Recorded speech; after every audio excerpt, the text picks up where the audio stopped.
أما بعد فأعوذ بالله من الشيطان الرجيم بسم الله الرحمن الرحيم پڑھیے صلاۃ والسلام علیک یا رسول اللہ، جم جم کے پڑھیے صلاۃ والسلام علیک یا حبیب اللہ، صلاۃ والسلام علیک یا نبی اللہ وعلی آلک واصحابک یا نور اللہ۔ قال الله تبارك وتعالى في القرآن المجيد ألا إن أولياء الله لا خوف عليهم ولا هم يحزنون صدق الله العظيم۔ 11 شریف کا مہینہ چل رہا ہے، اسی کے مطابق وصفات رحمۃ اللہ تعالیٰ علیہ کی حالات زندگی کے بارے میں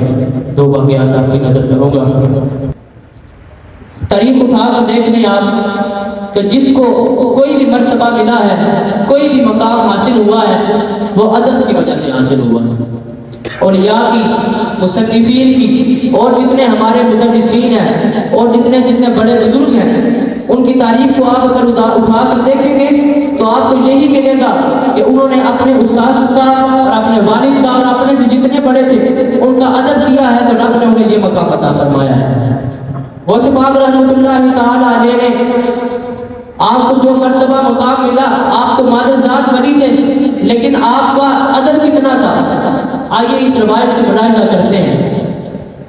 حضرت عبداللہ ابن ابی اسلوم رحمۃ اللہ تعالیٰ نے فرماتے ہیں کہ جب میں بغداد تعلیم حاصل کرنے کے لیے گیا اور جب بغداد میں پہنچ چکا،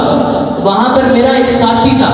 ہم مکتب جسے کہتے ہیں کلاس فیلو، جس کا نام ابن سکا تھا۔ ہم اکٹھے ہی عبادت وغیرہ کرتے تھے، اکٹھے ہی تکرار وغیرہ کا سلسلہ ہوتا تھا۔ اس وقت وہاں پر ایک بزرگ مشہور تھے جن کا نام غوث تھا۔ ہم نے ارادہ کیا کہ آپ کی بارگاہ میں حاضر ہوا جائے، آپ سے فیوز و برکات حاصل کیے جائے۔ یہ تب کا واقعہ ہے جب غوث اعظم رحمۃ اللہ تعالیٰ علیہ اپنی جوانی میں تھے۔ ان تینوں حضرات نے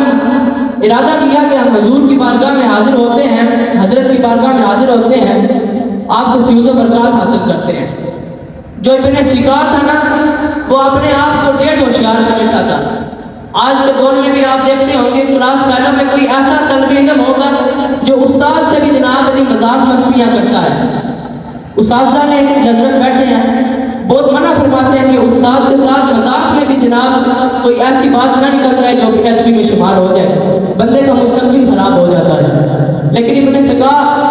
اس نے یہ ذہن میں ارادہ کیا اور کہنے لگا کہ آج میں حضرت سے ایسا سوال کروں گا کہ وہ اس کا جواب نہیں دے سکیں گے۔ حضرت عبداللہ ابن اسرور کہتے ہیں کہ میرے ذہن میں بھی ایک سوال آیا، میں نے کہا میں بھی حضرت سے سوال کروں گا، دیکھتے ہیں وہ اس کا جواب کیا دیتے ہیں۔ لیکن جب میرے مرشد کریم شیخ عبد القادر رحمۃ اللہ تعالیٰ علیہ کی باری آتی ہے، آپ کا فرماتے ہیں معاذ اللہ ان اسأل شیئا انا بین یدیہ اذا انظر برکات روضتہ، فرماتے ہیں کہ اللہ کی پناہ میں آپ حضرت سے کوئی سوال کروں، امتحاناً سوال کروں، میں تو بس حضور کی بارگاہ میں حاضر ہو رہا ہوں، فقط آپ کی برکات حاصل کرنے کے لیے ہو رہا ہوں۔ یعنی کہ غوث پاک فرما رہے ہیں کہ میں نے آپ سے سوال کوئی نہیں کرنا، صرف آپ کی چہرہ کی زیارت کرنے جا رہا ہوں۔ بہرحال جب یہ تینوں حضرات ان حضرت کی بارگاہ میں حاضر ہوتے ہیں تو ان حضرت کو رب تعالیٰ نے اتنا اختیار دیا تھا کہ جس ٹائم وہ چاہتے تھے لوگوں کو نظر آتے تھے، اور جس ٹائم نہیں چاہتے تھے لوگوں کو نظر ہی نہیں آتے تھے، لوگوں کی نظروں سے اوجھل ہو جایا کرتے تھے۔ کچھ دیر بیٹھنے کے بعد آپ حضرت ان تینوں حضرات کو نظر آئے، تو جب حاضر ہوئے تو ابن سکا کی طرف جلال بھری نظروں سے دیکھا اور فرمانے لگے اے ابن سکا،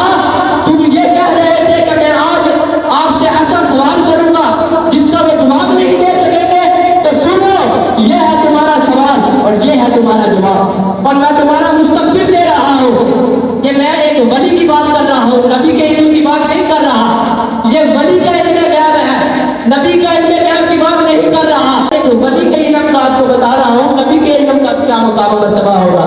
آپ نے فرمایا میں تمہارا مستقبل دیکھ رہا ہوں، تمہارے سینے میں کفر کی آگ بھڑک رہی ہے۔ اور جب راوی فرماتے ہیں جب میری باری آئی تو فرمانے لگے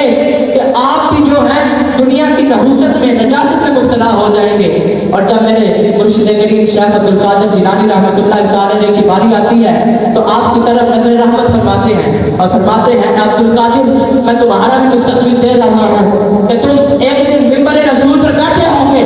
واز کر رہے ہوں گے، ایک دن رب تعالیٰ کے حکم سے تم یہ اعلان کر دو گے قدمی ہاتھی علی رقبتی کل ولی اللہ، کہ میرا قدم اللہ تبارک و تعالیٰ کے ہر ولی کے سر پر ہے۔